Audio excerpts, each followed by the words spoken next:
Hello guys, this video is exclusively for Macau students, and in this video I'll tell you how to take your CG from 6.6 to fucking 8.49.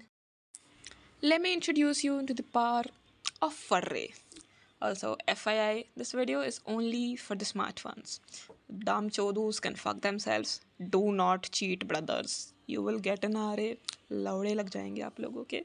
So, if you're really smart and also very important point, you really have to know your syllabus. You can't be just मैं बस फर्रे बनाऊंगा और मैं पास हो जाऊंगा.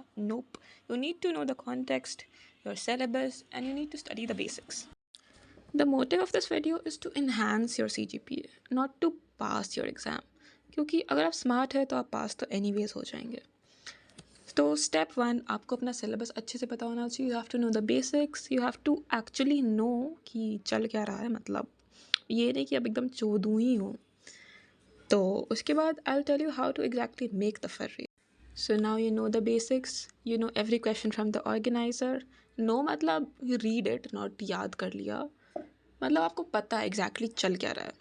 Now comes the फर्रे. आपको target करना है द 15 मार्क्स, क्योंकि 5 मार्क्स मैं और 1 मार्क्स तो भाई go to the fucking washroom. You have to see the pattern every year क्या आ रहा है. एंड इतना पढ़ते पढ़ते तो खुद ही पता चल जाता है कि क्या आने वाला है. तो 15 मार्क्स के लिए आई तो just write the whole fucking syllabus in my फर्रिफ. For some exams guys, please do not judge.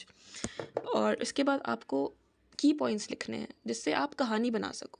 But इतने छोटे की पॉइंट्स भी नहीं होने चाहिए कि आप कहानी ना बना पाओ. Right you 2-3 lines for every topic. DSA हो गया तो right your all algorithms, the time complexity analysis.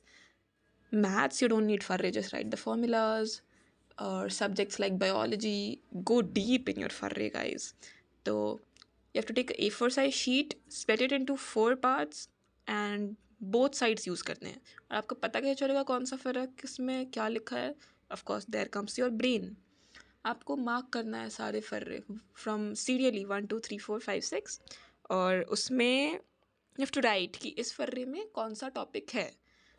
एक A4 साइज़ का 4th पार्ट को you have to fold in 2-3 बार, और जो एक ब्लैंक स्पेस छोड़ना है थोड़ा सा, और वहाँ आपको कंटेंट लिखना है अपने फर्रे का.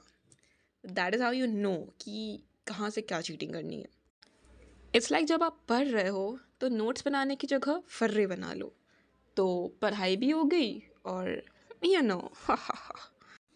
And go ahead make the फर्रे of the topics you think कि ये तो नहीं ही आएगा. वही आएगा ब्रो, वही आएगा. Also cheat smartly, do not get caught. अपने चिट्स को आप आंसर शीट के पेजेस के बिटवीन रख सकते हो. और जब चीटिंग तभी स्टार्ट करना जब आपने इतना लिख लिया है कि आप पास हो जाओ, कि even if you get caught there is nothing to lose. Cheat smartly guys and do not panic. Cheat smartly, be confident in the exam hall. It's not that hard. चाप मत लेना. और yeah, and exactly, this is not for passing the exam. This is for increasing your CGPA. Cheat smartly, bitch.